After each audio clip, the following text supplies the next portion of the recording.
मेरा ड्रीम है एमबीबीएस करना और एक अच्छा डॉक्टर बनना। कि भाई जो मेडिकल स्टूडेंट्स होते हैं क्या क्या फेस करते हैं और कितना फेस करते हैं, कितना पढ़ना पड़ता है, कितने घंटे पढ़ना पड़ता है। तो मुझे जानना है कि आप मेरे को 3 प्रॉब्लम बताओ अपनी, वन बाय वन। हेलो दोस्तों, मेरा नाम है आशीष और मैं हूं द्वारका सेक्टर 7 में। और मेरे साथ हैं मृदुल कुमार।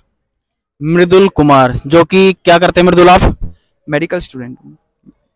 मेडिकल स्टूडेंट हो। तो अभी क्या कर रहे हो आप रिसेंटली?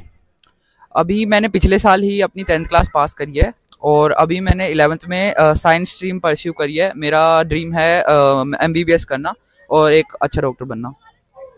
मृदुल जी डॉक्टर बनना चाहते हैं, बहुत अच्छी बात है। तो मैं ये जानना चाहता हूँ मृदुल कि आप जैसे डॉक्टर्स की लाइफ में बहुत ही प्रॉब्लम्स आती है, जब उनके लिए डॉक्टर बनने के लिए बहुत ही स्टडी करनी पड़ती है। तो किस चीज़, क्या क्या प्रॉब्लम फेस कर रहे हो आप?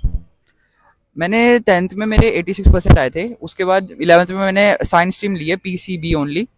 उसमें मैं स्कूल भी जाता हूँ डेली और कोचिंग भी जाता हूँ। मैं आकाश इंस्टीट्यूट जाता हूँ यहीं सेक्टर 11 में।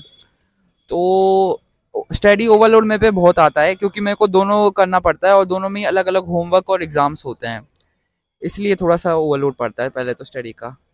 तो जो मेरे को 3 प्रॉब्लम जाननी है आपकी कि कि भाई जो मेडिकल स्टूडेंट्स होते हैं क्या क्या फेस करते हैं और कितना फेस करते हैं, कितना पढ़ना पड़ता है, कितने घंटे पढ़ना पड़ता है। तो मुझे जानना है कि आप मेरे को 3 प्रॉब्लम बताओ अपनी, वन बाय वन। पहली क्या होगी?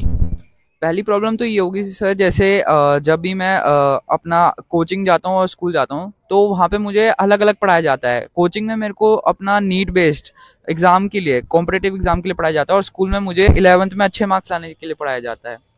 तो कोचिंग में थोड़ा सा ब्रॉड क्लासिफिकेशन होती है चैप्टर की, थोड़े बड़े लंबे चैप्टर होते हैं नीड बेस्ड। तो पहली प्रॉब्लम तो ये हो गई। दूसरी मेरे को दिक्कत जो मैं फेस करता हूँ, जैसे जब भी मैं पढ़ने बैठता हूँ तो मेरे पे बिल्कुल भी अपने खुद सेल्फ टाइम नहीं होता सेल्फ के लिए कि सेल्फ इम्प्रूवमेंट करूँ या कोई हॉबी सीखूँ, जब तक मेरी ऑफ नहीं होती। क्योंकि मेरे को स्कूल से कोचिंग और कोचिंग से अपना स्कूल का जो होमवर्क दिया गया होता है, असाइनमेंट दी होती है आकाश की, वो भी करनी पड़ती हैं। थर्ड प्रॉब्लम मैं ये फेस करता हूँ कि सर जैसे भी अपना मेरा जो इंस्टीट्यूट है वो भी रेगुलर एग्जाम्स वो कंडक्ट करता है, जैसे 720 के या 240 के। तो मुझे उनके लिए भी बहुत तैयारी करनी पड़ती है और स्कूल में भी मेरे PT2 टर्म 2 और फिर हाफ ईयरली फाइनल उसमें भी आते हैं। तो दोनों में मेरे को बहुत लोड पड़ता है कि आपको अच्छा स्कोर करना है। तो 10th में आपके कितना मार्क्स आए थे?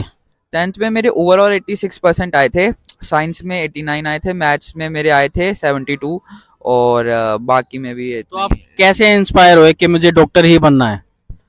जब मेरा 10th का बोर्ड एग्जाम हुआ था उसके बाद मेरे को पेरेंट्स ने और टीचर्स ने बोला था कि अब आपको करियर डिसाइड करना है आगे। तो मैंने थोड़ा बहुत गूगल में रिसर्च करा और अपने पापा मम्मी सबसे रिलेटिव से भी पूछा। मेरे को बचपन से थोड़ा सपना था, जब मैं 5-6 साल का था, कि मेरे को डॉक्टर बनना है। और उसमें इतना अच्छा करियर भी है, बहुत ज़्यादा मनी मेकिंग करियर भी है ये, तो इसलिए। मतलब और कितना आपका, अगर जो मेडिकल स्टूडेंट्स होते हैं उनका कितना खर्चा हो जाता है कि भाई डॉक्टर बनने के लिए? मेडिकल अगर आप शुरू से स्टार्टिंग से पढ़ें 11th-12th से, और अगर आपने बहुत अच्छा गवर्नमेंट कॉलेज सिक्योर कर लिया जैसे एम्स, जिसकी कट ऑफ जाती है कि टॉप 1800 स्टूडेंट्स कुछ जाते हैं, मेरे को करेक्ट डाटा नहीं पता पर इतने ही कुछ जाते हैं। उसमें आपको 715 नंबर लाने होते हैं कम से कम, तब जाके आपका एम्स में होता है 720 में से। अगर आप एम्स में चले गए तो आपकी पूरे 1 साल की जो मैथ्स की और सबकी फीस 5 से 6 हज़ार होगी बस। पर अगर आपका गवर्नमेंट कॉलेज सिक्योर नहीं हुआ और आप प्राइवेट कॉलेज में जाना चाहते हो तो आपका 1 से 2 करोड़ लगेगा। 1 से 2 करोड़ आपका लग जाएगा एक डॉक्टर बनने में? अगर आप बाहर जाके अपनी स्टडी परस्यू करना चाहते हो दूसरी कंट्री में तो भी इतना ही लगेगा। अगर इंडिया में है तो अगर मैं 1 से 2 करोड़ भी ज़्यादा बोल रहा हूँ, 50, 60, 70 लाख तो इतना तो लगता ही है मेरे ख्याल से। तो आप बिल्कुल श्योर हो कि मेरे को डॉक्टर ही बनना है? श्योर तो मैं डॉक्टर ही है। अगर इन फ्यूचर भाई अगर नहीं हुआ, वो जितने मार्क्स आप कह रहे हो वो मार्क्स नहीं आते हैं, देन? मैंने तो डिसाइड करा है कि मैं 2-3 साल ट्राई करूं। मैं तो बहुत मेहनत कर रहा हूं पर अगर वो तो किस्मत की भी बात है, थोड़े हार्ड वर्क के साथ। अगर नहीं हुआ तो पीसीबी में और भी थोड़े बहुत करियर वो हैं कि आप कुछ और भी बन सकते हो, जैसे आप बायो केमिस्ट्री या जो भी दूसरे करियर होते हैं वो भी परस्यू कर सकते तो हो। आपने दूसरा ऑप्शन क्या सोच के रखा हुआ है? मैं दूसरा ऑप्शन सर मैंने ये सोच के रखा है कि मैं मेडिसिन में चले जाऊं, मेडिसिन में बने जाए या बायोटेक्नोलॉजी में चले जाऊँ, क्योंकि पीसीबी में बायोटेक्नोलॉजी भी आती है इसलिए। तो उसमें भी सेम खर्चा ही होता है भाई स्टूडेंट्स का जो बनना चाहते हैं? से ऑलमोस्ट सेम खर्चा होता है, पर 2 करोड़? दो नहीं, 2 करोड़ तो नहीं होता होगा, मतलब प्राइवेट कॉलेज से तो कम ही होता है, मतलब कम होता है डॉक्टर से। क्योंकि हर किसी की किस्मत नहीं होती है ना कि भाई वो इतने जो इतने मार्क्स चाहिए उतने ला सके। बच्चे पढ़ते हैं, किसी का दिमाग होता है, किसी का नहीं हो पाता है, तो उतने अचीव नहीं कर पाते हैं। तो उसमें आप क्या ऑप्शन देना चाहेंगे भाई, अगर नहीं हो तो ये ऑप्शन चूज कर सकते हो आप?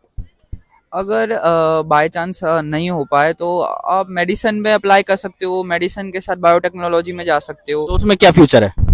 उसमें ये फ्यूचर है कि आप पीसीबी के साथ ज़्यादा करियर ऑप्शन नहीं होते इतने ज़्यादा, 4-5 ही होते हैं।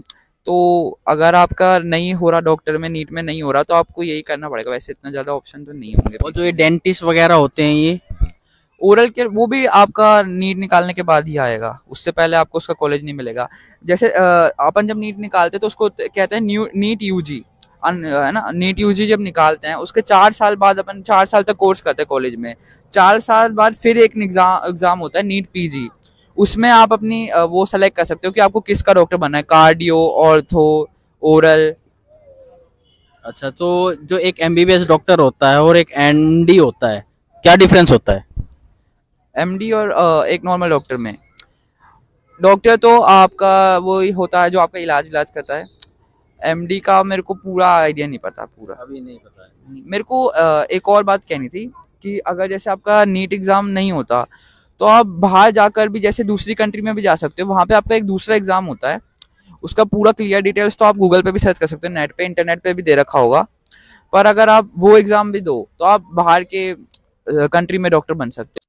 तो मृदुल, एक चीज और पूछना चाहता हूँ मैं आपसे कि जो मिडिल क्लास फैमिली के बच्चे होते हैं, अगर उनका ड्रीम हो स्टूडेंट बनना, तो वो कैसे बने फिर? क्योंकि उनके पास तो 2 करोड़ होगा नहीं। मिडिल क्लास जैसे थोड़े पीपल हैं, मैं भी इतना मैं भी मिडिल क्लास ही ऑलमोस्ट। तो जो मिडिल क्लास होते हैं उनके पास ज़्यादा ऑप्शंस नहीं होते, अगर उनको एक अच्छा गवर्नमेंट कॉलेज नहीं मिला तो अगर उनका नहीं हुआ तो वो वैसे डॉक्टर पर करियर परस्यू नहीं कर सकते आगे। मेरे एक रिलेटिव भी हैं, मेरी मौसी हैं, उनका ओरल में हुआ था, उन्होंने नीट पेपर दिया था, पर due to some financial conditions वो नहीं कर पाई आगे परस्यू, क्योंकि तब हमारे पास प्राइवेट कॉलेज के लिए इतना पैसा नहीं था। मिडिल तो क्लास। प्राइवेटली आप अगर करना चाहते हो तो आपके इतने फीस लगेंगे, अदरवाइज आप गवर्नमेंट में अगर आपका नंबर आ जाता है तो उसमें आप सक्सेसफुल हो सकते हो। ये यही है, गवर्नमेंट में आगे नंबर तो आप आराम से हो सकते हो। जैसे कि मैंने बताया कि एम्स में हमारी सिर्फ 5,000 साल की फीस लगती है, तो वो तो मिडिल क्लास आराम से अफोर्ड कर सकते हैं, पर उसमें कंपटीशन बहुत ज़्यादा लगेगा वैसे। तो कितने साल की होती है वैसे एमबीबीएस? एमबीबीएस टोटल आपकी 8 साल की होती है। 4 साल आपको नीट यूजी के बाद अपना कोर्स करना होता है पूरा। फिर 4 साल बाद आपको एक और एग्जाम देना पड़ता है जो होता है नीट पीजी। उसमें आप अपना वो सेलेक्ट कर सकते हो कि आपको किस चीज़ में स्पेशलिस्ट बनना है, कार्डियोवैस्कुलर सिस्टम या आपका ऑर्थोपेडिक सिस्टम या जो भी है, किस चीज़ का डॉक्टर बनना है। फिर आपकी 2-3 साल या ऑलमोस्ट 4 ईयर्स के आप मान लो और पढ़ाई होएगी। उसके बाद आप बन सकते हो डॉक्टर, अपना खुद का क्लिनिक खोल सकते हो या फिर कोई प्राइवेट यहाँ हॉस्पिटल में जा सकते हो या गवर्नमेंट हॉस्पिटल में जा सकते हो।